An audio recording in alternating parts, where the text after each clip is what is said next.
Which pilgrim place of Assam is located near the meeting place of three perennial stream, Sandhya, Lalita, and Kanta? অসমৰ কোনটো তীৰ্থস্থান সন্ধ্যা, ললিতা আৰু কান্তা তিনিখন বহু বৰ্ষজীৱী নৈৰ মিলনৰ স্থানৰ ওচৰত অৱস্থিত?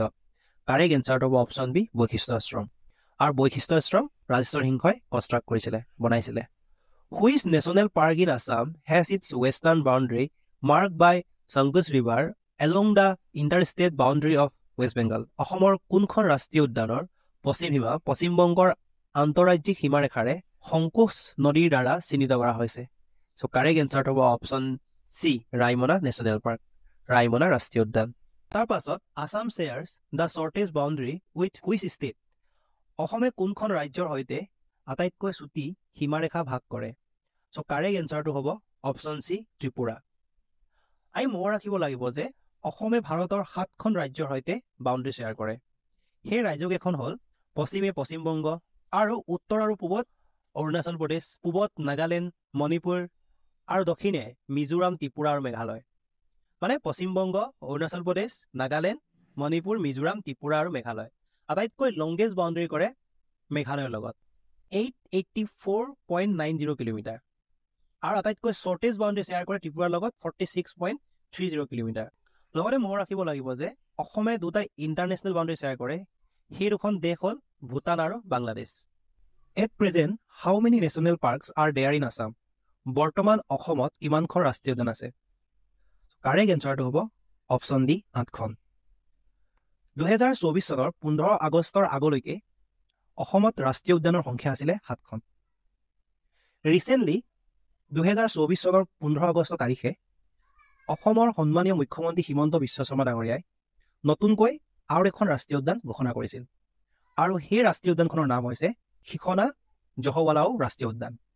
আৰু এই ৰাষ্ট্ৰীয় উদ্যানখন কোকৰাঝাৰ আৰু চিৰাং জিলাৰ অন্তৰ্গত। 1865 চনত এংলো ভূটান যুদ্ধত ব্ৰিটিছৰ বিৰুদ্ধে যুঁজ দিয়া বড়ো কিংবদন্তি শিখনা জহৱালাওৰ নামেৰে এই ৰাষ্ট্ৰীয় উদ্যানখনৰ নাম নামাকৰণ কৰা হৈছে। চ' বৰ্তমান BTR এৰিয়াত টোটেল ৰাষ্ট্ৰীয় উদ্যানৰ সংখ্যা হৈছে 3খন। সেই 3খন হ'ল ৰাইমনা, মানস আৰু শিখনা জহৱালাও। আৰু অভাৰঅল আমাৰ অসমত টোটেল ৰাষ্ট্ৰীয় উদ্যানৰ সংখ্যা হৈছে 8খন, যদি বহুত ইম্পৰ্টেণ্ট হয়। So' the following rivers is known as red river in India? তলৰ কোনখন নদীক ভাৰতত ৰঙা নদী বুলি জনা যায়? কাৰেক্ট এনচাৰটো হ'ব অপশ্যন ডি ব্ৰহ্মপুত্ৰ।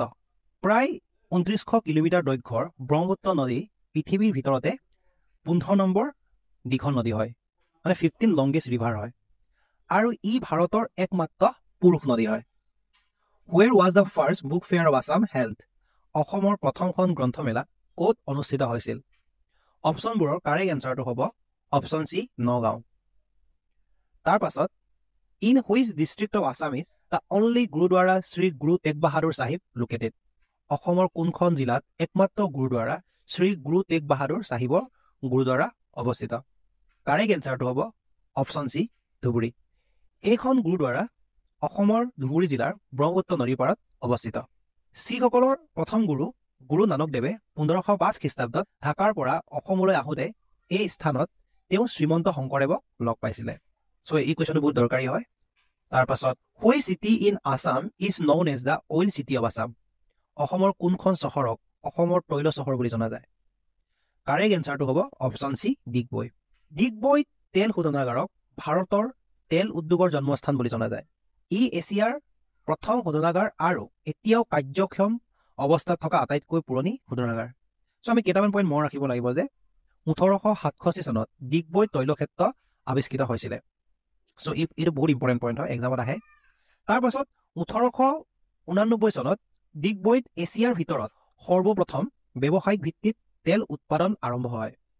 তাৰ পাছত 1899 চনত আছাম অইল ইণ্ডিয়া কোম্পানী গঠন হয়। তাৰ পাছত 1901 চনত ইয়াতেই আৰু ভাৰতৰ প্ৰথমটো তেল শোধনাগাৰ ডিগবৈত তেল শোধনাগাৰ স্থাপিত কৰিছিল। According to belief, how many শিৱলিংগছ were engraved in the Surya Pahar by Vyas to build up a second Kashi? বিশ্বাস অনুযায়ী ব্যাসে দ্বিতীয় কাশী গঢ়িবলৈ সূৰ্য পাহাৰত কিমানটা শিৱলিংগ খোদিত কৰিছিল?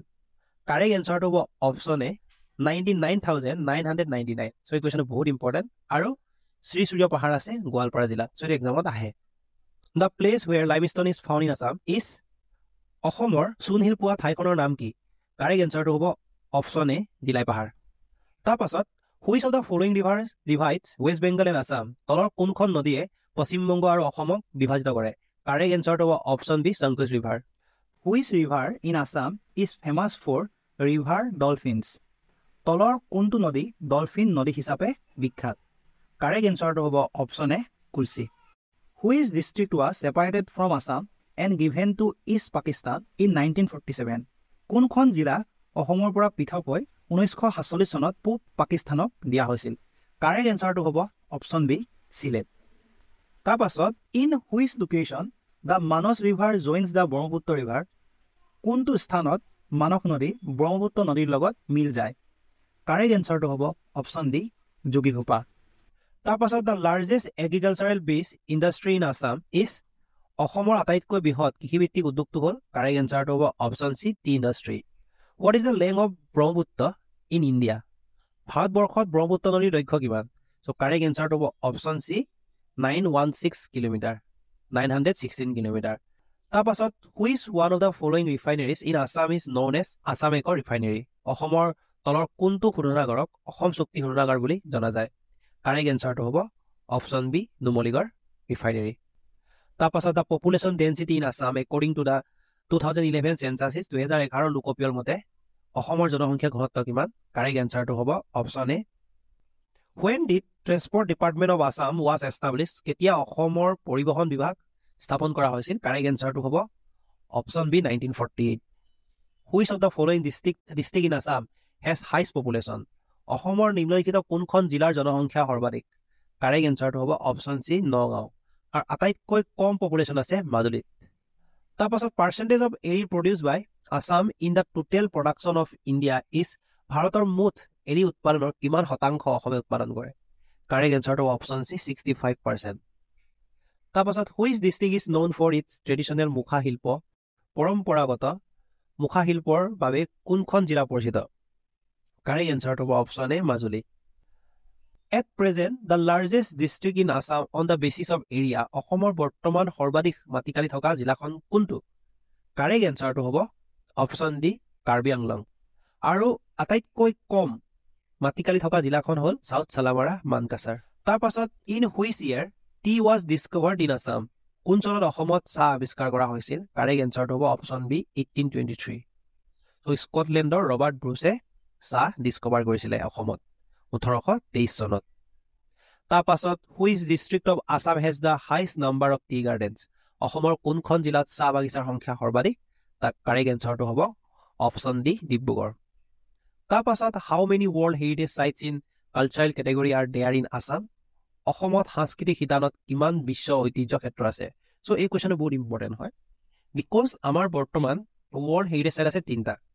তাৰে 2টা হৈছে নেচাৰেল, যোনটো কাজিৰঙা আৰু মানস 1985ত স্বীকৃতি দিয়া হৈছিলে।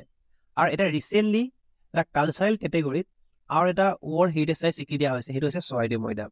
চ' যদি কয় যে কালচাৰেল কেটেগৰী বুলি তেতিয়া হ'ব এটা, যদি কয় নৰ্মেলি টোটেল ৱৰ্ল্ড হেৰিটেজ চাইট বুলি তেতিয়া হ'ব 3টা হ'ব।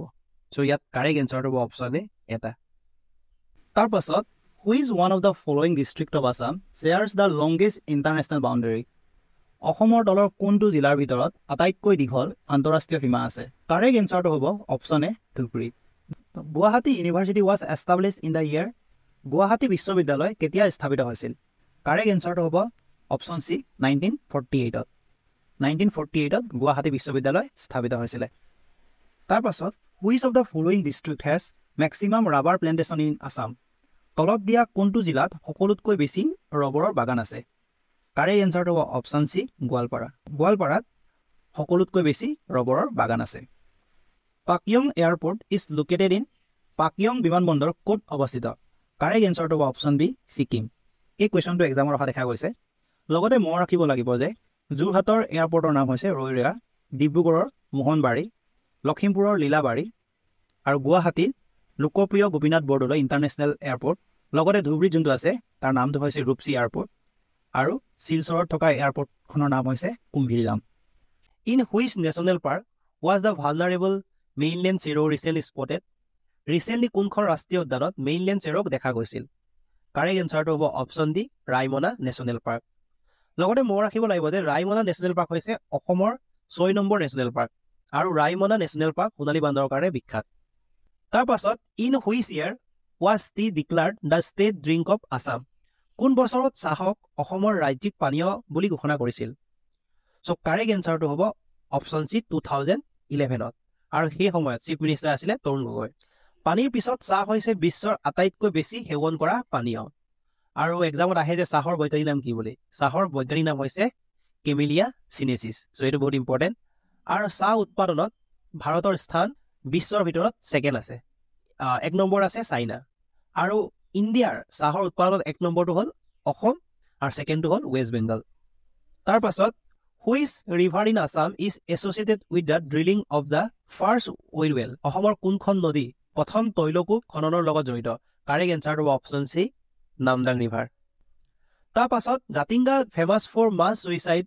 Of migratory birds is located in which of the following district পৰভূমি চৰাইৰ গণ আত্মহত্যাৰ বাবে বিখ্যাত জাতিংগা কোনখন জিলাত অৱস্থিত কাৰেক্ট এনসাৰটো হ'ব option D Dima Hasao which of the following is associated with Bordoichila in Assam নিম্নলিখিত কোনটো অসমৰ বৰদৈচিলা সৈতে সম্পৰ্কিত কাৰেক্ট এনসাৰটো হ'ব option B pre monsoon season প্ৰাক মৌচুমী ঋতু লগতে মনত ৰাখিব লাগিব যে বৰদৈচিলাক টি চৌৱাৰ বুলিও জনা যায় সো এক্সামত আহে কেতিয়াবা তাৰ পাছত which city is known as the tea city of India কোনখন চহৰক ভাৰতৰ চাহৰ নগৰ বুলি জনা যায় কাৰেক্ট এনসাৰটো হ'ব অপচন বি ডিব্ৰুগড় লগতে চি কেপিটেল অফ আছাম বুলি জনা যায় যোৰহাট জিলা তাৰ পাছত Parbati Barua also known as Hastikanya is recognized as which of the following হস্তিকন্যা নামেৰে পৰিচিত পাৰ্বতী বৰুৱাক তলৰ কোনটো হিচাপে স্বীকৃতি দিয়া হৈছে তো কাৰেক্ট এনসাৰটো হ'ব option B India's first female elephant mahout তেখেতে 2024 পদ্মশ্ৰী বঁটা লাভ কৰিছিল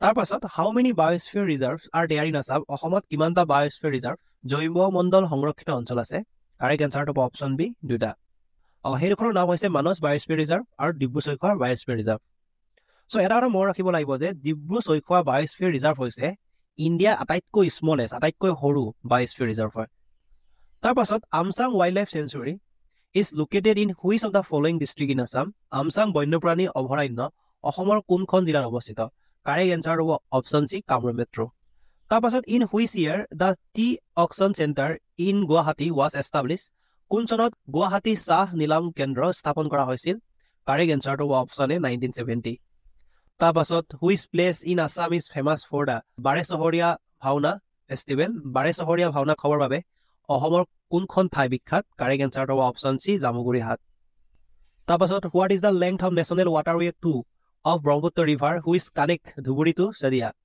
ধুবুৰী আৰু শদিয়া সংযোগী ব্ৰহ্মপুত্ৰ নদীৰ ৰাষ্ট্ৰীয় জলপথটোৰ দৈৰ্ঘ্য কিমান সো এই কুৱেশ্যনটো বহুত ইম্পৰ্টেণ্ট হয় এপিএছচিত বহুতবাৰ অহা দেখা গৈছে কাৰেক্ট এনসাৰটো হ'ব অপচন এ 891 কিলোমিটাৰ লগতে মনত ৰাখিব লাগিব যে এইখন হৈছে ইণ্ডিয়াৰ second longest national waterway so প্ৰথমখনৰ নাম হৈছে নেশ্যনেল ৱাটাৰৱে 1 যোনটো হালদিয়াৰ পৰা এলাহাবাদ কানেক্ট কৰে আৰু ইয়াৰ লেংথটো হৈছে 1620 কিলোমিটাৰ হয় আৰু নেশ্যনেল ৱাটাৰৱে 1 এ 4খন ষ্টেটৰ মাজে পাৰ হৈ যায় সেইকেইখন ষ্টেট হ'ল উত্তৰ প্ৰদেশ বিহাৰ ঝাৰখণ্ড আৰু West Bengal which is the only rain forest in Assam অসমৰ একমাত্ৰ বৰ্ষাৰণ্যৰ নাম কি কাৰেক্ট এনসাৰটো হ'ব option C Dihing Patkai Jungal Balahu statue has been erected in Raha he was a king of which community Jungal বলহুৰ প্ৰতিমূৰ্তি ৰহাত স্থাপন কৰা হৈছে তেওঁ কোন সম্প্ৰদায়ৰ ৰজা আছিল কাৰেক্ট এনসাৰটো অপচন সি তিৱাসকলৰ which site is known as Khajuraho of Assam কোনটো স্থানক খাজুৰাহু অফ আছাম বুলি জনা যায় কাৰেক্ট এনসাৰটো হ'ব অপচন বি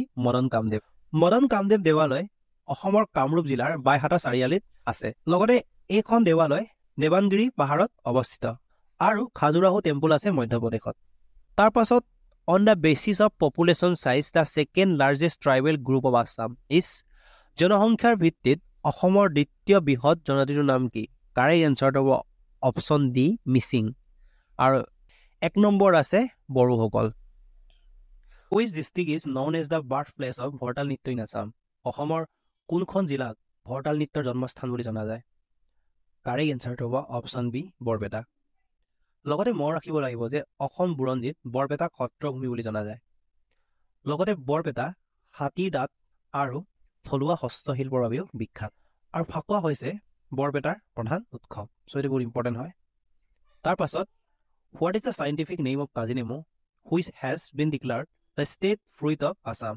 অসমৰ ৰাজ্যিক ফল হিচাপে ঘোষণা কৰা কাজি নেমুৰ বৈজ্ঞানিক নাম কি? কাৰেক্ট এনচাৰটো হ'ব অপশ্যন বি চাইট্ৰাছ লিমন। তাৰ পাছত which city is also known as cultural capital of Assam? কোনখন চহৰক অসমৰ সাংস্কৃতিক ৰাজধানী বুলি জনা যায়? কাৰেক্ট এনচাৰটো হ'ব অপশ্যন এ যোৰহাট। তাৰ পাছত the first railway line in Assam was establish in which year? অসমৰ প্ৰথম ৰেলপথ কোন চনত স্থাপন কৰা হৈছিল? কাৰেক্ট এনচাৰটো হ'ব অপশ্যন বি 1881। 1881ত অসম ৰেলৱে এণ্ড ট্ৰেডিং কোম্পেনীয়ে ডিব্ৰুগড়ৰ পৰা মাৰ্ঘেৰিটাৰ মাজভাগত অসমত প্ৰথম ৰেলপথ মুকলি কৰিছিল। লগতে মনত ৰাখিব লাগিব যে 1853 চনৰ 16 এপ্ৰিলত ভাৰতৰ প্ৰথমখন ৰেল চলিছিল আৰু ভাৰতৰ প্ৰথমখন ৰেল মুম্বাই আৰু থানেৰ মাজত 34 কিলোমিটাৰ দূৰত্ব অতিক্ৰম কৰিছিল। ভাৰতৰ প্ৰথমটো ৰেল লাইন 1853 চনৰ 16 এপ্ৰিলত লৰ্ড ডেলহাউছিয়ে উদ্বোধন কৰিছিলে। সেইটো বহুত দৰকাৰী হয়। তাৰ পাছত which of the following population group of Assam following Buddhism? অসমৰ বুদ্ধ ধৰ্মাৱলম্বী জনগোষ্ঠীটো হ'ল কাৰেক্ট এনচাৰটো হ'ব অপশ্যন চি খামতি।